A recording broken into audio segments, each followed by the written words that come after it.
Well, here we are again with our class novel, The Explorer, by Catherine Rundell, and this is chapter 19, Tarantulas. By the time Fred got back to the others, they were awake and furious and eating. It is difficult to look angry and chew at the same time, so they put down their bananas to glare at him. "Where were you?" asked Leela. "We thought you might have been cutting off your fingers," said Con. Fred explained about the trap, about the statues, and proffered the berries as a peace offering. By the time they had finished spitting out the berries, and Max had finished miming being sick on Fred's shoes, Con and Leela had stopped glaring quite so ferociously. Leela offered him 3/4 of a banana. "We found them over there. There's a tree behind that cluster of stones where the earth shows through. There were 5, but we only took 3, in case they belonged to—" She gestured with her head up towards the statues. "Him."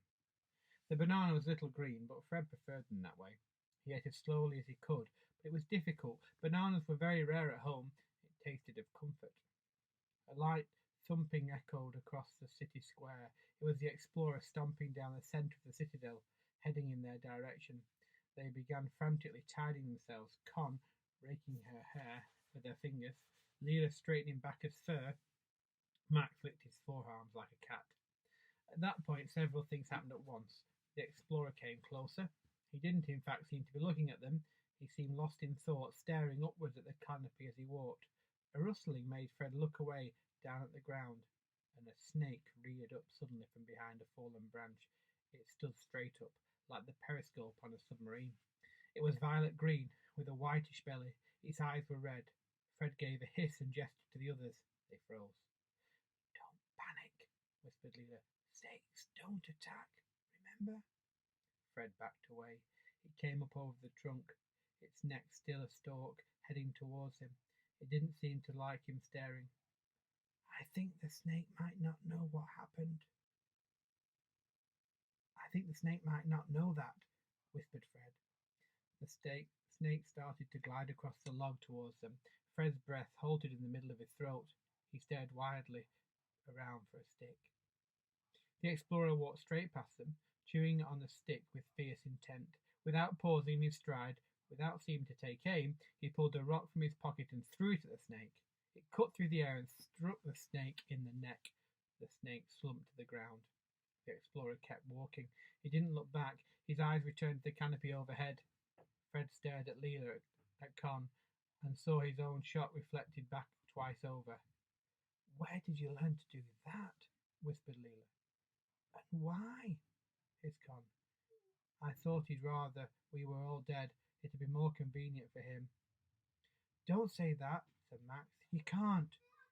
His face was full of righteous fury. "He killed the snake for us, and he's mine." The explorer stopped walking, and his head whipped around to look at them. Con's mouth snapped shut, and she backed behind Fred, but the man's eyes were on Max. The explorer strode back towards them. He bent, picked up the limp body of the snake, and thrust it into his pocket. His voice was abrupt and without gentleness. "I have no wish to have it on my conscience if you die. Have none of you any idea what to do if you see a snake?" "No," said Fred. That should have been fairly clear, he thought. The explorer sighed. "For future reference, walk away backwards as fast as you can. Don't run, and hum as you do." "You want us to serenade a snake?" said Con. "Why?" "They don't like the vibration, or if you can kill it, it makes a reasonable dinner. If you really plan to make the journey to Manaus, you should know that. There are a great many things you need to know how to do. Can you fish?" "No," said Max, "not really." "Can you hunt?" "No," said Leela. "Can you set traps? Any of you except Fred, who should now know." "No," said Con. "Why would we be able to? I live with a great aunt. She doesn't trap anything except dust and mice, but she doesn't eat them." Leela grinned at her wonky teeth shining conspiratorially. "I see."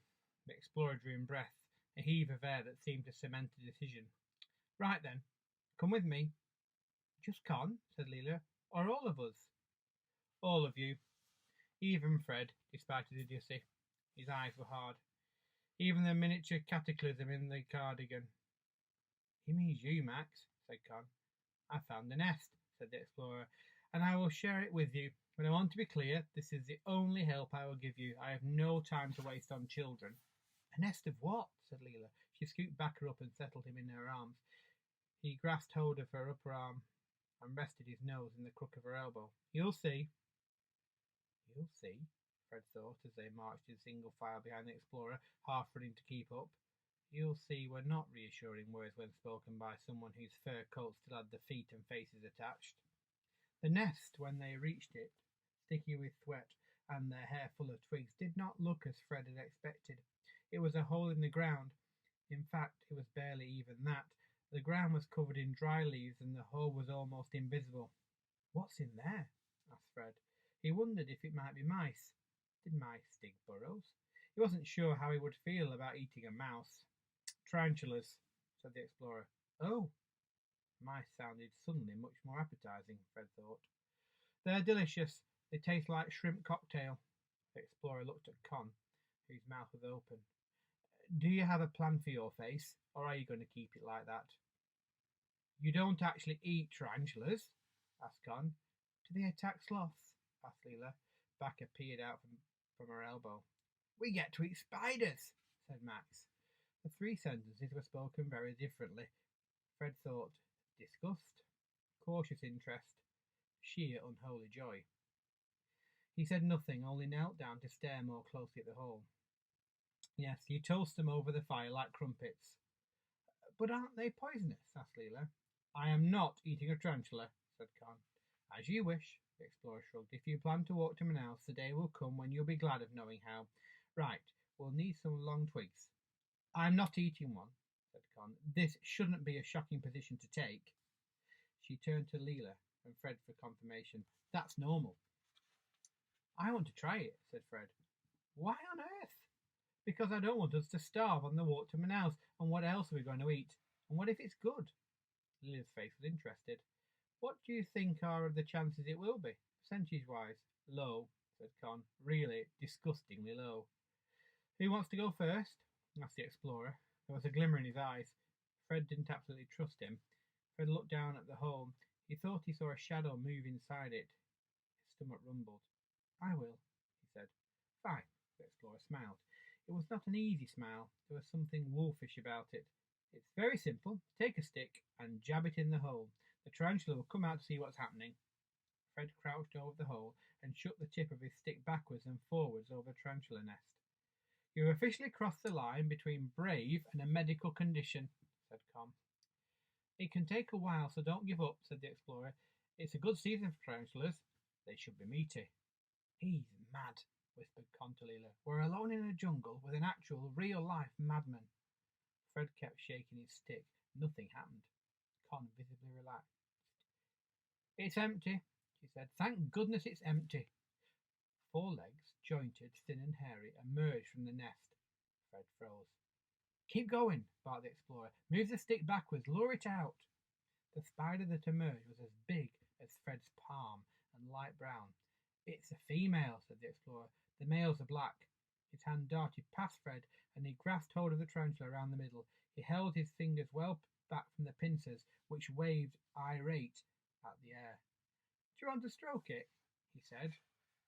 Sloths, when anxious, make noises halfway between a sheep and a seagull. Baka let out a tiny shrill bleat.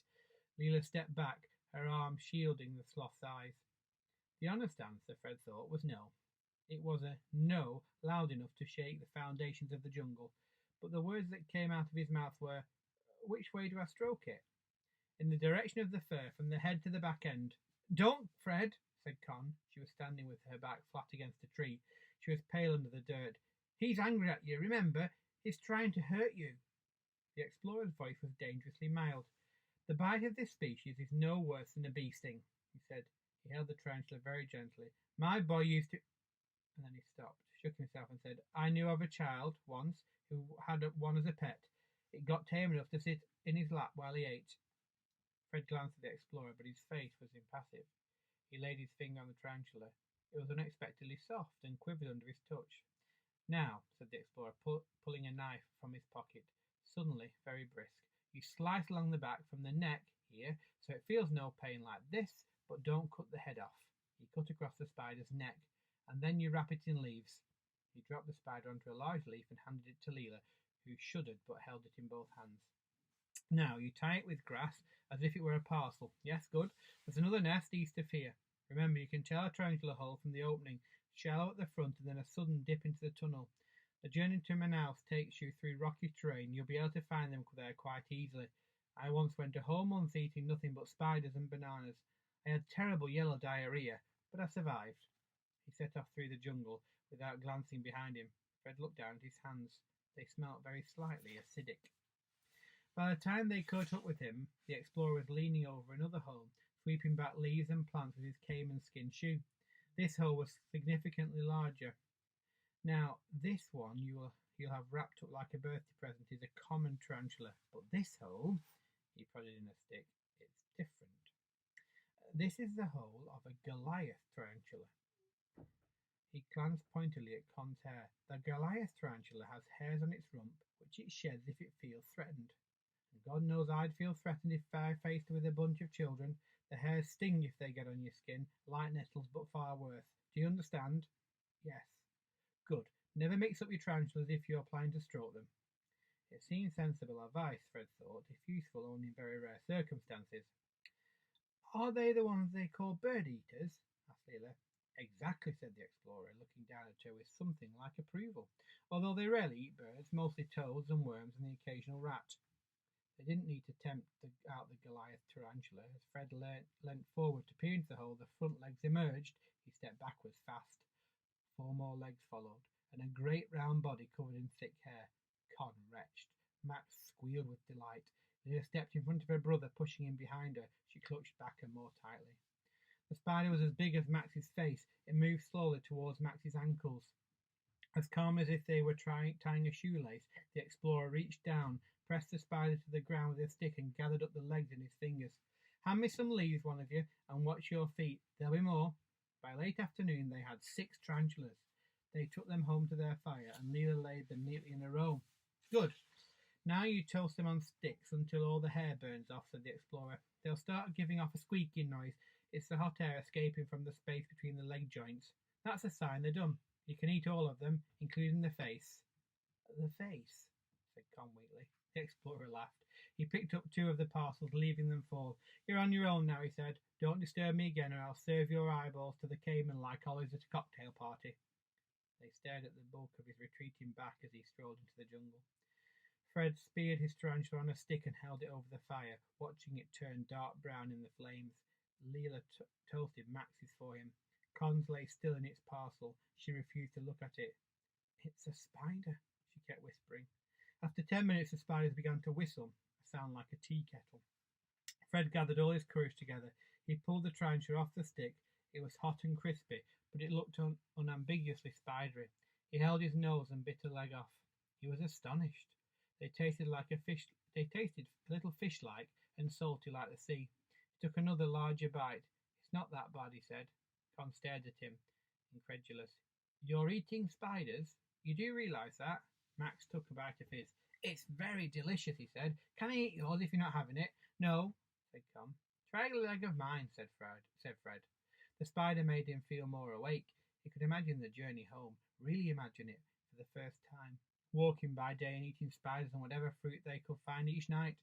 He thought of his father meeting him at the dock in Portsmouth, bending to pull Fred into his arms. He shook himself and tried to push the thought away. It tastes of fishy chicken, said Leela. Really? Truly, it's not that bad. Promise it's not a trick? Promise. Try mine. Fred burnt his. Leela held out a spider leg. Very gingerly, Con took the leg from Leela. She sniffed it. Doesn't smell of anything, just the fire, she said suspiciously. She closed her eyes and bit the tip of the foot. Her eyes opened in surprise. It's not terrible, she said. It tastes almost like food. I love them. Max spoke with half a spider leg hanging out of his mouth.